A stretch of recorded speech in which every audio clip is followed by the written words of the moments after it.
আসসালামু আলাইকুম।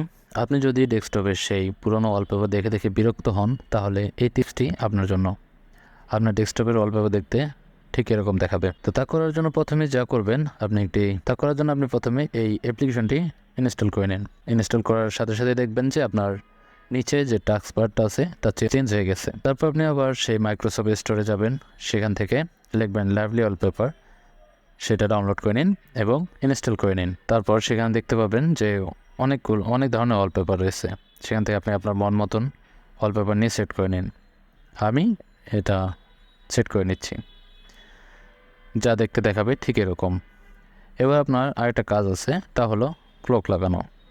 তা করার জন্য যে কোনো ব্রাউজারে সার্চ দেবেন যে রেন মিটার। তারপর প্রথমে যে লিঙ্কটা আসবে তাতে ক্লিক করুন এবং অ্যাপ্লিকেশনটি ডাউনলোড করে নিন। অ্যাপ্লিকেশনটি ডাউনলোড হয়ে গেলে তা ইনস্টল করে নিন। এবার আরেকটা অ্যাপ্লিকেশন ডাউনলোড করবেন, তার নাম হলো রেন মিটার স্ক্রিন।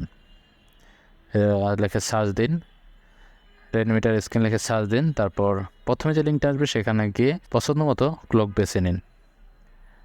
আমি এই ক্লকটি বেছে নিচ্ছি। তারপর ডাউনলোড হয়ে গেলে ডাবল ক্লিক করে ইনস্টল করে নেব। ইনস্টল করে নেওয়ার পর আপনার প্রয়োজন মতো আপনার সেট আপটা করে নিয়ে জাস্ট ক্লোজ সেটিংয়ে ক্লিক করে দিন। তারপর দেখেন ডেস্কটপ। ধন্যবাদ। যদি ভিডিওটি যদি ভালো লেগে থাকে তাহলে শেয়ার করে দিন। আর এরকম আরও ভিডিও পেতে ইউটিউব থেকে দেখলে ইউটিউব চ্যানেলটি সাবস্ক্রাইব করে যাবেন এবং ফেসবুক থেকে দেখলে ফেসবুক পেজটি ফলো দিয়ে যাবেন। ধন্যবাদ।